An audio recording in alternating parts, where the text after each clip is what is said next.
Hello friends, ഇന്ന് April 17, 2026 market weekly ബേസിൽ closing നടന്നു കഴിഞ്ഞു. പക്ഷേ ഈ ഒരു അപ്ഡേറ്റിന് കാരണം പെട്ടെന്ന് ഗ്ലോബൽ മാർക്കറ്റിൽ വലിയൊരു മുന്നേറ്റം നടന്നിരിക്കുന്നു. ഗിഫ്റ്റ് നിഫ്റ്റിയിൽ മാത്രം ഏകദേശം 400 പോയിന്റ് അപ്സൈഡ് വന്നിരിക്കുന്നു. 24,800 ഗിഫ്റ്റ് നിഫ്റ്റി ട്രേഡ് ചെയ്തുകൊണ്ടിരിക്കുന്നു. ഡോ ജോൺസ് S&P 500 ഒക്കെ റെക്കോർഡിലേക്ക് വന്നിരിക്കുന്നു. ഡോ ജോൺസ് 1000 പോയിന്റിലധികം പ്ലസ് ആണ്. ബ്രെന്റ് ക്രൂഡ് $86 ഏകദേശം $7, കൃത്യമായി പറഞ്ഞാൽ 7% ബ്രെന്റ് ക്രൂഡിൽ ഇടിവ് വന്നിരിക്കുന്നു. ബാങ്ക് നിഫ്റ്റി മീൻസ് $92 42 വന്നിരിക്കുന്നു. ഡോ ജോൺസിലും ഒക്കെ തന്നെ യൂറോപ്യൻ മാർക്കറ്റിലും ഒക്കെ തന്നെ അപ്സൈഡ് വന്നിരിക്കുകയാണ്.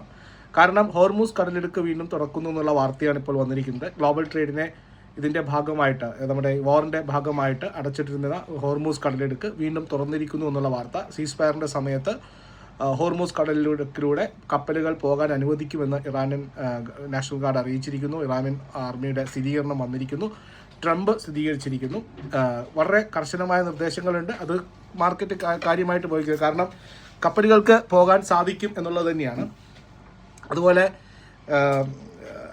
ഇറാനിയൻ ആർമിയുടെ കൃത്യമായ നിരീക്ഷണം ഉണ്ടാകും എന്നും അവർ അറിയിച്ചിട്ടുണ്ട്. അതിനു പുറമെ US നിരീക്ഷണം ഒരു ഭാഗത്ത് തുടരും.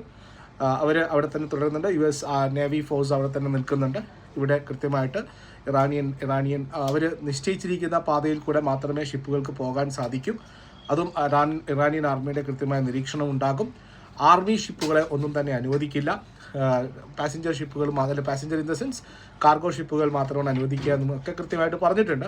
ഏതായാലും മുഴുവനായിട്ടും അടഞ്ഞു കിടക്കുന്നതിനേക്കാൾ എത്രയോ നല്ലതാണ് ഇപ്പോൾ അതിലൂടെ അറ്റ്ലീസ്റ്റ് ക്രൂഡ് ഓയിൽ ഫ്ലോ ഉണ്ടാകും, അല്ലെങ്കിൽ ട്രേഡ് നടക്കുമെന്നുള്ളത് എല്ലാ എക്കോണമിയെ സംബന്ധിച്ചിട്ടും, ഇന്ത്യയെ സംബന്ധിച്ചിട്ടും മിഡിൽ ഈസ്റ്റിനെ സംബന്ധിച്ചിട്ടും ഒക്കെ തന്നെ വളരെ പോസിറ്റീവായിട്ടൊരു കാര്യമാണ്.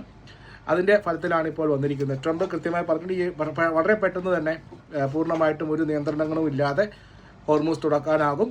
അപ്പോൾ അത് അടുത്ത് തന്നെ ഉണ്ടാകും എന്നുള്ള വിശ്വാസമാണ്. അത് ഇറാന് താങ്ക്സ് എന്ന് പറഞ്ഞുകൊണ്ടാണ് ട്വീറ്റ് ചെയ്തിരിക്കുന്നത്. ഇതിൻ്റെ ഫലത്തിലാണ് നമ്മളെ സംബന്ധിച്ചിട്ട് വന്നിരിക്കുന്നത്. ഇന്ന് നമ്മളെ സംബന്ധിച്ച് നാളെ തിങ്കളാഴ്ച ഇന്ത്യൻ മാർക്കറ്റിനെ സംബന്ധിച്ചിട്ട് പോസിറ്റീവായിരിക്കും. ക്രൂഡിൽ ഇടിഞ്ഞിരിക്കുന്നു. സ്വർണ്ണത്തിൽ വില കയറിയിട്ടുണ്ട്.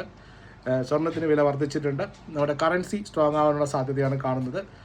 $92 92 രൂപയിൽ അടുപ്പിച്ചാണ് വന്നിരിക്കുന്നത്. തിങ്കളാഴ്ച വീണ്ടും മാർക്കറ്റിലൊരു അപ്സൈഡ് ഉണ്ടാകാനുള്ള സാധ്യത ഇതോടുകൂടി തുറന്നു കിട്ടുന്നു. ഏതായാലും ഇനി യുദ്ധവുമായിട്ട് ബന്ധപ്പെട്ട ഒരു തരത്തിലുള്ള എസ്കലേഷനും ശനിയും ഞായറും വരാതിരുന്നാൽ തന്നെ മാർക്കറ്റിന് തിങ്കളാഴ്ച പോസിറ്റീവായിട്ട് വരാൻ സാധ്യതയുണ്ട്. നാളെ നമ്മളെ സംബന്ധിച്ച് ബിഗ് ഡേ ആണ്. നാളെ പ്രധാനപ്പെട്ട 3 കമ്പനികളുടെ റിസൾട്ടുകൾ നാളെ വരുന്നുണ്ട്. ഒന്ന് HDFC ബാങ്ക്, ICICI ബാങ്ക്, അതുപോലെ തന്നെ യെസ് ബാങ്ക്. യെസ് ബാങ്കിനെ എല്ലാവരും കണക്കാക്കുന്നില്ലെങ്കിൽ നമ്മുടെ ഒരു പ്രധാനപ്പെട്ട പിക്കാണ് യെസ് ബാങ്ക്. അതുകൊണ്ടാണ് ഞാൻ ഉദ്ദേശിച്ചത്. ഏതായാലും 3 ലാർജ് ക്യാപ് കമ്പനികൾ നാളെ റിസൾട്ടുമായിട്ട്